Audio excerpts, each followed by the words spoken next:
আসসালামু আলাইকুম বন্ধুরা, আশা করছি আপনারা সকলে ভালো আছেন আর আল্লাহর অসীম রহমতে আমরাও খুব ভালো আছি।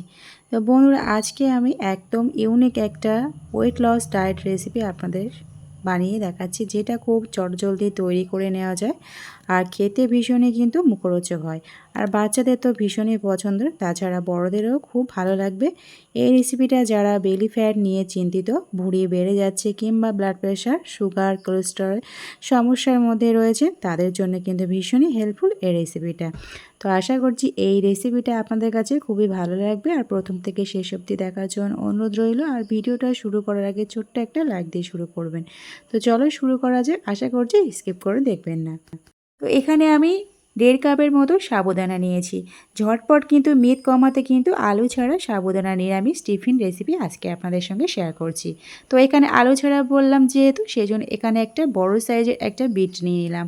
এই বিটটাকে এখানে একটা সাইডে রেখে দিলাম। আর সাবুদানাকে আমি একটা মিক্সিং বোল নিয়ে নিলাম, তাতে সাবুদানাগুলো দিয়ে দিলাম। দেওয়ার পরে সাবুদানাগুলোকে একটু ধুয়ে নেব, কারণ সাবুদানা থেকে একটু যদি নোংরা থাকে তাহলে সেটাকে পরিষ্কার হয়ে যাবে। আর এখানে ধুয়ে নেওয়ার পরে এবার একটু জল বেশি করে দিয়ে আমি এটাকে 1 ঘন্টার জন্য আমি এখানে ভিজিয়ে রাখছি।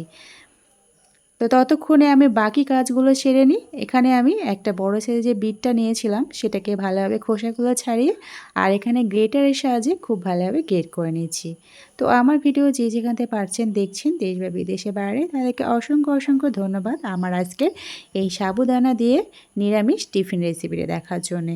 তো এখানে গ্রেটারের সাহায্যে পুরোটাই গ্রেট করা হয়ে গেছে। আর ছোট একটা কড়াইতে এখানে বিটটাকে দিয়ে একটু 2 মিনিটের মতো একটু গ্যাসের চুলাতে দিয়ে সিদ্ধ করে নিচ্ছি। এতে করে কিন্তু ভালো লাগবে খেতে। তো এখানে আমি 2 মিনিটের পরে আমি এখানে বিটটাকে তুলে নিচ্ছি। আর বিটটাকে একটু ঠান্ডা হওয়ার জন্য অপেক্ষা করব। আর আমার চ্যানেলে যারা নতুন, তোমাদের যদি আজকের রেসিপিটা ভালো লেগে থাকে আর আমাকে যদি বন্ধু করতে চাও, তাহলে প্লিজ সাবস্ক্রাইব করে পাশে থেকে যেতে পারেন। তো এদিকে আমি 1 ঘন্টা হয়ে গেছে আর একদম কিন্তু সাবুদানাগুলো কিন্তু পুরো একদম নরম হয়ে গেছে। আর এক্সট্রা যে জল ছিল সেই জলটাকে আমি ঝরিয়ে নিয়েছি এরকম ছাঁকনির সাহায্যে, আর 5 মিনিটের জন্য রেখে দিয়েছিলাম। একদম কিন্তু আর একটুও জল নেই। তো দেখতে পাচ্ছেন সাবুদানা কতটা সফট হয়ে গেছে। আর এবার একটু সিদ্ধ করা বিটটাকে একটু ঠান্ডা করে রেখেছিলাম। এবার ঠান্ডা হওয়ার জন্য অপেক্ষা করার পরে স্বাদ মতো লবণ দিয়ে দিলাম। আর এখানে 1 চামচের মতো একটু সাদা তিল দিয়ে দিলাম। আর এখানে আমি হাফ টিস্পুন মতো জিরা দিয়ে দিলাম। আর এখানে একটু কালো জিরা দিয়ে দিলাম, অল্প পরিমাণ 1 চিমটে মতো। আর এখানে কারি পাতা বেশ কয়েকটা দিয়ে দিচ্ছি, এতে করে কিন্তু ফ্লেভারটা খুব সুন্দর আসবে। আর এখানে আদা বাটা দিয়ে দিলাম আর বেশ কয়েকটা কাঁচা লঙ্কা কুচি দিয়ে দিলাম। আর এখানে 1 চামচের মতো একটু বেশি আমি এখানে গমের আটা ইউজ করছি। তো গমের আটা দিয়ে দিলাম। দেওয়ার পরে খুব ভালোভাবে হাত দিয়ে মাখিয়ে নিচ্ছি। তো এখানে আমার মাখানো হয়ে গেছে। আর যে সাবুদানাগুলো ছিল ভিজিয়ে রেখেছিলাম, সেই সাবুদানা পুরোটা এখানে দিয়ে দিচ্ছি। এবার আমি আবারও সবগুলো ভালোভাবে মিশ্রণের সাথে আমি ভালোভাবে মিশিয়ে নিচ্ছি। তো এখানে 2 থেকে 3 মিনিটের মতো ভালোভাবে মেখে নিচ্ছি। তো মেখে নেওয়ার পরে এবার আমি দেখতে পাচ্ছেন মাখানো হয়ে গেছে। এবার আমি হাতের সাহায্যে আমি গোল গোল করে নিয়ে তারপর একটু চ্যাপটা করে নিচ্ছি, এতে করে কিন্তু খেতে ভালো লাগবে।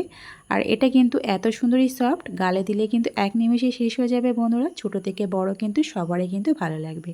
আর এটা কিন্তু টক দইয়ের সঙ্গে খেতে কিংবা একটু টমেটো সসের সাথে খেতেও কিন্তু ভালো লাগবে। তো আপনাদের পছন্দের মতো টক দইও দিয়ে খেতে পারেন কিংবা সসের সাথেও খেতে পারেন, সেটা আপনাদের পছন্দের মতো নিয়ে খাবেন। একবার হলেও বাসায় ট্রাই করে দেখবেন বন্ধুরা এই আলু ছাড়া সাবুদানা নিরামিষ টিফিন রেসিপিটা। তো এবার চাটুতে আমি ওই চ্যাপটা চ্যাপটা করে সাবুদানাগুলো এখানে আমি দিয়ে দিয়েছি। আর এখানে আমি সরিষার তেল ইউজ করেছি, এতে করে কিন্তু খেতে ভালো লাগবে। তো এখানে আমি অল্পই তেল দিয়েছি নামমাত্রই। আর এবার আমি উল্টে পাল্টে এখানে 8 মিনিটের মতো আমি এটাকে রান্না করেছি। তো একদম মিডিয়ামে আঁচে রেখেছিলাম, রাখার পরে এই 8 মিনিটের মতো আমার এই ভাজাটা করতে আমার লেগেছে। তো বন্ধুরা, আজকের আমার এই রেসিপিটা কেমন লাগলো কমেন্টে কিন্তু জানাতে ভুলবেন না। আর লাইক করবেন, প্রয়োজনে শেয়ার করবেন বন্ধুদের কাছে। তো এবারে সব কিছু একদম রেডি, ভাজা হয়ে গেছে। এবার আমি গরম গরম পরিবেশন করব। আর রাতে কিন্তু ভাত কিংবা রুটি না খেয়ে যদি এই সাবুদানা দিয়ে যদি এইভাবে বানিয়ে খাওয়া যায় তাহলে কিন্তু একদম ওয়েট লস হতে বাধ্য হবে কথা দিয়েছি। তো বন্ধুরা সুস্থ থাকবেন, ভালো থাকবেন। খোদা হাফেজ।